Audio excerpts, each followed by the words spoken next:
慈愛葉學千里小學55週年校慶，梗係要帶大家認識一下慈千啦。冇錯，要認識慈千，點可以唔認識我哋咁大咁靚嘅校園啊？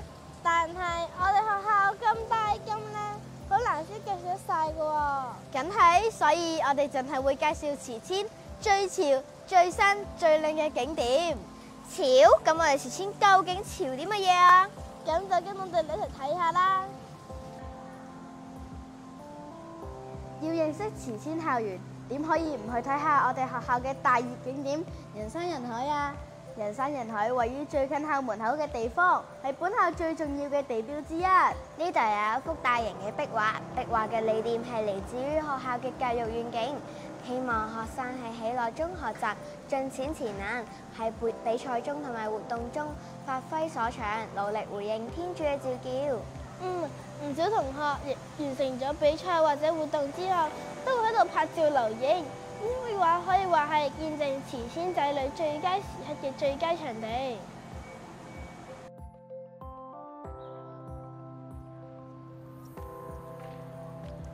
下一站大景點就係我哋學校嘅升旗台。升旗台位於操場嘅盡頭。每逢星期一嘅朝早，學校全體師生都會集齊喺升旗台前面參加莊嚴嘅升旗禮。升旗禮由升旗隊嘅同學輪流主持。另外，部分嘅頒獎禮及簡單嘅宗教儀式都會喺升旗台上面進行，等同學之間可以互相打氣、互相學習。升旗台後面就係方濟園地。我哋呢度培植超過60種中草藥，藉此讓同學學習中草藥除咗可以食用之外，都具有藥用價值。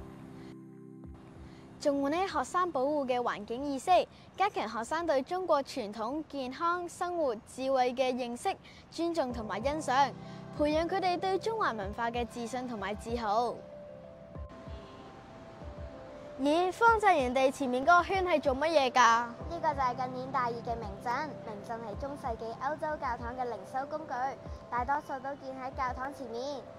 慈千嘅明鎮喺2023年8月落成，俾校內一處安靜默想、反思同埋祈禱嘅靈修地方，亦有着步行使用，可以舒緩情緒。慈千嘅明鎮直徑8尺，分4層要道，以十字架為中心。同學行入明鎮，朝向主基督，就好似主耶穌時刻引領住我哋嘅人生一樣。我校明鎮就建喺聖母像前，好讓慈千嘅學生可以特別得到聖母嘅看顧同埋助佑。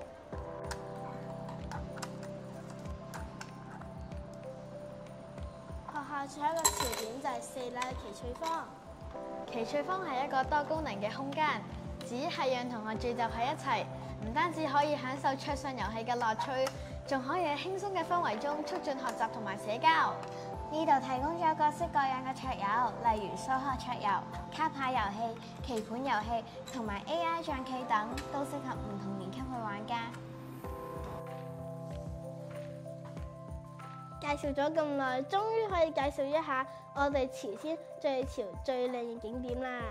我梗係知啦，係2樓新落成嘅 STEAM Lab 啊！冇錯 ，STEAM 咧可以俾同學學習好多新科技，例如 VR、虛擬實境遊戲、編寫程式，以及進行科學實驗、多媒體創作等嘅活動。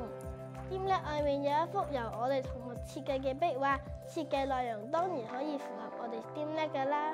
設計內容顏色豐富，由慈千千同埋鮑思高神父同我哋一齊享受 STEAM 嘅樂趣。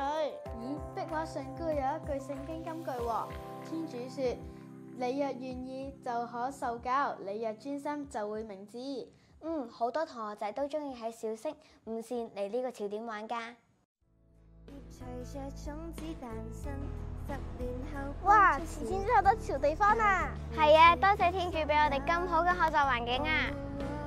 咁慈千潮什麼就暫告一段落，日後有機會就再為大家介紹更多嘅潮地方啦。拜拜。